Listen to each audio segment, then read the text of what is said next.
Hey guys, welcome back. It's Pep. You're watching the Sentinel. I am up to the letter Y in my A to Z series of fragrance videos. 2 left, and I was unsure about what to do today. I've gone with Yves Saint Laurent to represent the Y, but I think I'm going to do a mini review of Rive Gauche pour Homme. This is my tin can version I was lucky enough to find. Before I proceed with the review, apparently the newer version that comes in a different bottle, it's part of the La Collection series, is pretty faithful to this original. So from what I've read, there's probably just some minor differences, but you know, for the purposes of this video, I'm going to review this one.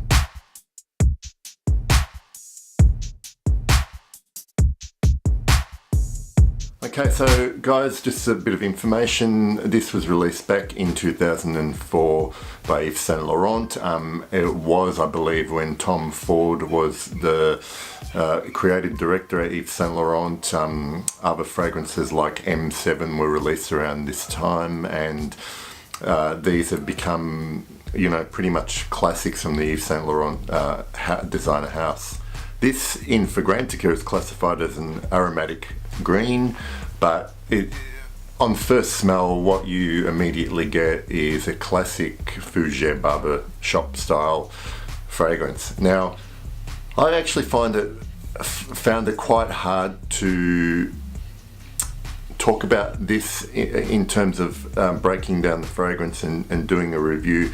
I'll, as always, run the notes listed across the screen here, and then I'll talk about opening heart and dry down. But what I can tell you straight off is this is really, really well blended fragrance, where it's actually, for me, my nose, not easy to pick out individual notes. And you know, like some fragrances are good like that, in that they've created this wonderful scent where none of the ingredients really star or take over a fragrance, and I think that's the case here. Even though you immediately recognize it as that barbershop smell, I'm hard pressed to actually pick out individual notes. Oh yeah, well, you know, the lavender really stands out in this one.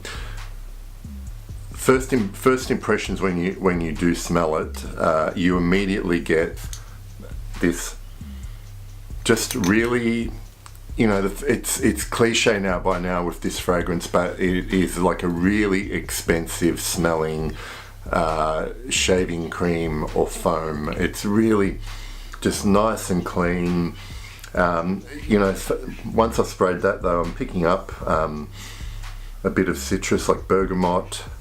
Now this has rosemary and star anise listed in the opening, but thankfully it's really well balanced. So rosemary to me is a bit of a hit and miss note in fragrance, and here it's working well, the star anise, to tone down any sweetness from the bergamot, and just really hits you with a nice green freshness in the opening. So as we move into the heart of this fragrance,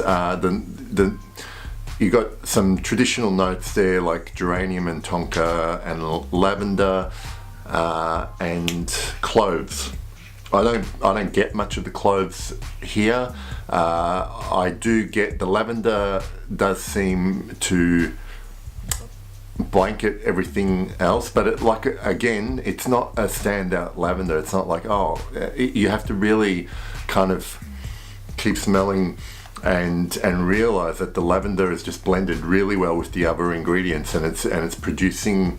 What happens with this fragrance is that it sprays on fresh, bright green, and as it develops on your skin, it starts to mellow and get warmer and thicker, and then when you eventually move into the base where you get some wood and oak moss and vetiver and patchouli, it's there's no rough edges to this fragrance. So when you get to the dry down, you know, where you can get some earthiness from patchouli and vetiver. Here it's just like velvet. And the best way I can describe it is like a velvet, mossy kind of dry down. And again, with this fragrance, it's clean, it's classy, there are no rough edges. It's very smooth and elegant.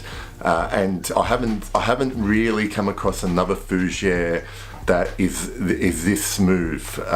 It's the best word I can describe it. Like other fougères that I like have some edge to them, either through spices or a bit of earthiness. This one is just clean and sparkling, and it develops, you know, from a freshness into this velvety warmth.